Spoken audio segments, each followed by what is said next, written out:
Hi, welcome to this video. On January 1st, 2018 at 6:25 p.m. Pacific time, there is a full moon in Cancer.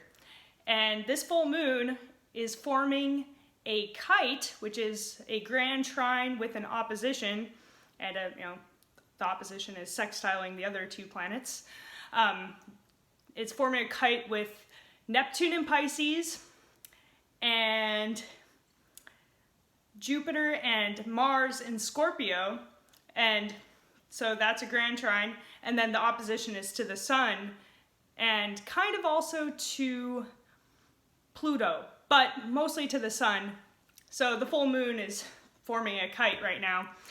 And basically, grand trines are easy flowing energy and can create maybe a sense of being static or like stasis, kind of things seem nice right now, so I feel like I don't have to do anything. It's like a moment of peace. It's kind of like that.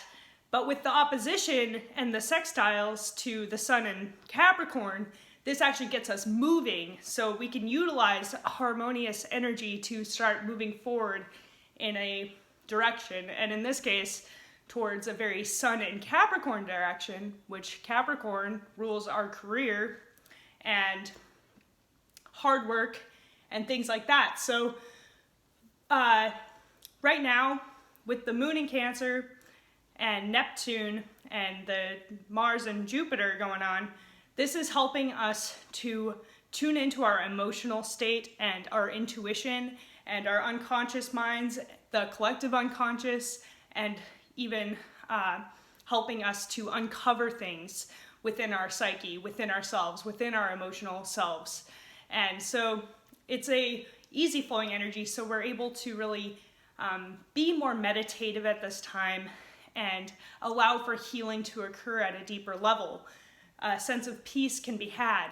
And with this sense of peace, we have inspiration that comes to us that allows us to move forward in a more harmonious way towards the goals that we have. And that's great for January 1st, considering January 1st is about starting goals, and it's a new year, it's a fresh start. So it's a great way to really start the year with this kite.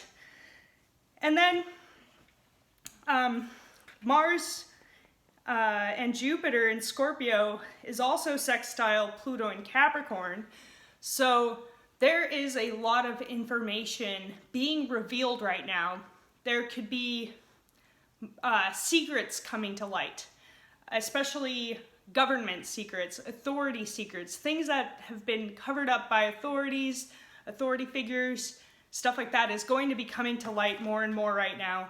Mars is helping us confront the darkness. Jupiter is helping us to become more aware of the darkness. And then Pluto in Capricorn, of course, with it being in Capricorn, is definitely about the cover-ups of government entities, or them covering things up, basically. So more information is going to be revealed to us, probably more than ever. So it should be really interesting to see how that unfolds. Already, there's been some information about aliens being revealed that there's been government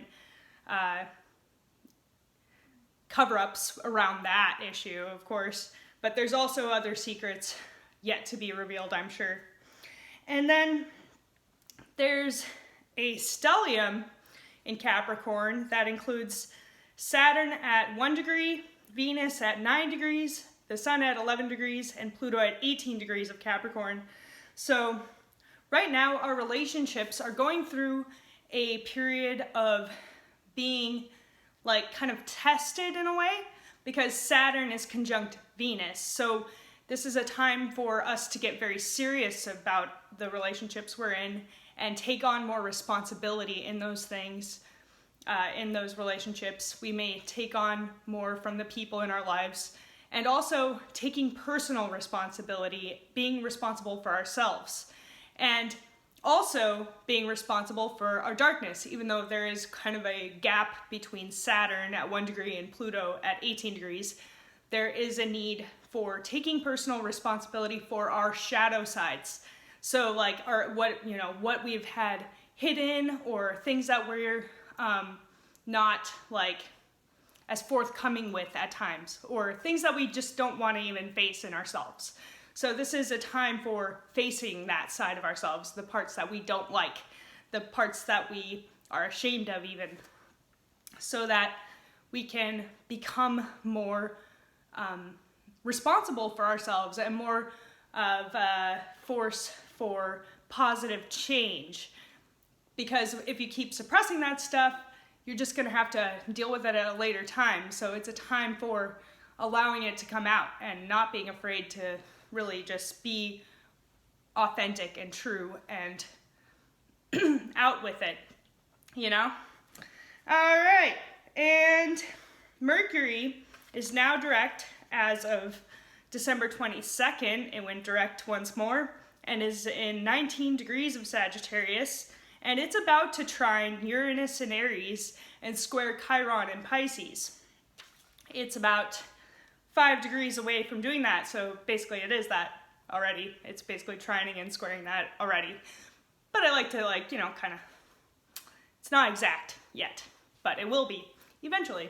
So Mercury trine Uranus is a very insightful aspect. We can look at things in a wider view, look at things in a more expanded way, be more objective about things, and open our minds to new possibilities. New ideas could be flowing to us at this time. Uranus rules Aquarius, so if you want to look at it from the Aquarian symbol of the water bearer pouring water of consciousness down on us, that's what's happening to us. We're getting a dose of some of that consciousness so that we can become more aware of more possibilities and new ideas, new innovations, and things of that nature. Just awesome insights into ourselves, into possibilities that we can move forward on. So that's this is a good time to write these ideas down so that we can act on them at a later time or even immediately, especially with it being in Aries. Of course, Uranus is retrograde, so this could be somewhat more inner-directed. These could be just seeds of ideas that we need to allow to kind of culminate at a later time because it is retrograde. But it's a great time to write it down at least. And then, with Mercury square Chiron, we've been talking a lot about all these trines to Uranus and squares to Chiron. So this is about old wounds being looked at in when it was retrograde, it was looking at it in a new way. But now that it's going forward, we're able to kind of expand beyond these wounds and allow ourselves to move past some of the old wounds that have been happening and to be able to see them in that new light and to let go of beliefs that are holding us back as well.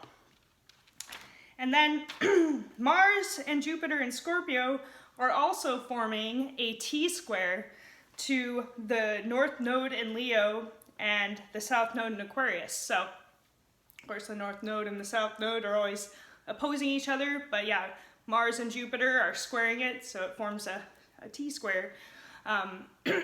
So, sorry, I'm a little bit sick right now, so I keep clearing my throat. So anyways, the information being revealed at this time is allowing for our evolution to continue. Of course, evolution never stops really.